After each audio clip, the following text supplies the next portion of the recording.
What's up, YouTube friends? I'm Brian Hewitt of Hewitt Films, and today we're talking about the Heidi Allen case.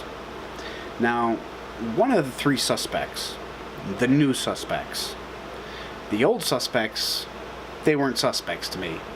In 1994, Gary Thibodeau and Richard Thibodeau were accused of kidnapping and the presumed murder of Heidi Allen.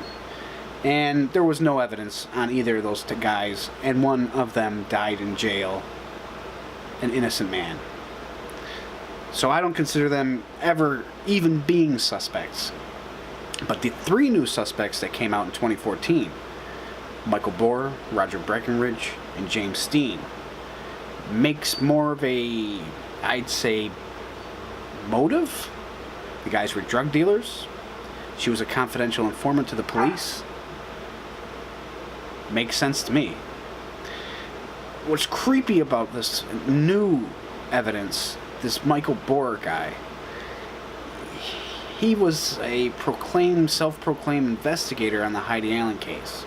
He had a box that he kept in his RV with documents on documents, handwritten notes about the Heidi Allen case. He had newspaper clippings, newspapers that he saved over the years since 1994. He said he was obsessed with the case because his daughter was the same age as Heidi Allen, and that's why he was so obsessed with it. But to go knock on a parent's door of a missing child, a kidnapped child, and say you're the investigator, it was very creepy. Plus, on top of it, there was a bracelet, and he wrote it in his notes. I'm going to show you these news clips after when I'm done talking. But there was a bracelet that Heidi Allen's cousin gave to Heidi Allen for graduation present. It said Heidi on one end, and on the other side it said Missy. Well, that bracelet disappeared, along with Heidi. But it was written in his notes that Heidi hid the bracelet really good in the van. It was in his notes that a psychic told him this. But yet, come to find out, Heidi's relatives were talking about the bracelet in a bar. Michael Bohrer happened to be sitting there in the bar and overheard the conversation. Next thing you know, the bracelet shows up in Missy's mailbox in a white envelope. Coincidence? I say not. But let me show you those news reports. Check them out. In a statement, Heidi Allen's cousin, Melissa Adams, said a bracelet she gave Heidi with Heidi's name on it mysteriously showed up in her mailbox 10 years after Heidi Allen disappeared on Easter Sunday in 1994. Adams contacted Gary Thibodeau's attorneys after reading about new suspect Michael Bohrer. Adams says Bohrer was at a bar when she and her sister talked about Heidi's disappearance and wondered if Heidi was wearing the bracelet. Bohrer's handwritten notes that he says recap a meeting with a psychic mention Heidi hiding jewelry in the vehicle she was put in after being kidnapped. Jewelry the notes say her family could identify. In a new court filing, Oswego County DA Greg Oakes says, based on Miss Adams' affidavit, it appears she may have spoken about the bracelet in Bohrer's presence, which explains how he knew about the bracelet. Heidi Allen's cousin gave the bracelet to investigators earlier this month as evidence. Oakes says investigators also spoke with Heidi Allen's boyfriend in 1994. Oakes said Brett Law, quote, seems to remember Heidi Allen wearing a bracelet and showed investigators a photo of Allen wearing a bracelet. Oakes says investigators did not take a written statement from Law, but much of the conversation was recorded. Oakes says Law told investigators, quote, officers wanted Allen to perform work as a confidential informant. Oakes says Law also referenced someone who had been in and out of jail and, quote, someone basically threatening Heidi.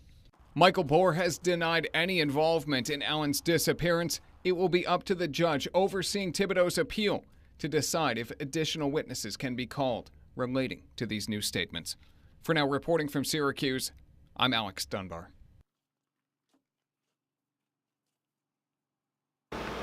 The other creepy thing that Michael Bohrer did was he was going around threatening his employees. He had a computer shop, and he fixed computers.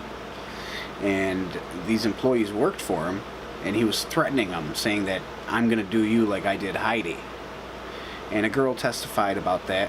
This is that testimony.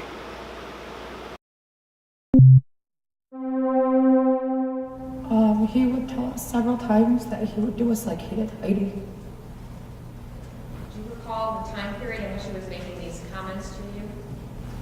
What do you mean time period? Like, When, was it only when you were working at Netsparks? yes. Was anyone else present when he made those comments to you? Alex McNabb and Tanya Babcock. Did you tell anyone about the comments regarding Heidi Allen that Mr. Bohrer was making to you? My mom. When did you tell your mom?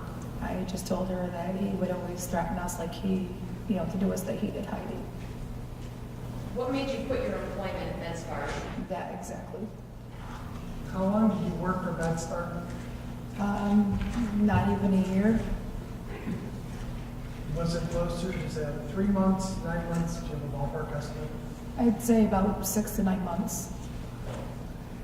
Did he ever talk to you about Heidi Allen or talk in the shop that you heard about Heidi Allen? Just that he would threaten us to do us as he did Heidi. He never told you that he directly killed Heidi Allen, did he? He said verbatim, "I'll do you as I did Heidi." But what did you take from the vague threat? Did I think that he would honestly, do anything to me? No, I didn't. But did it bother me to the point where I would quit my job? Yes, it did. So you didn't actually think he was going to cause harm to you? To me personally, no. I knew that he knew my entire family.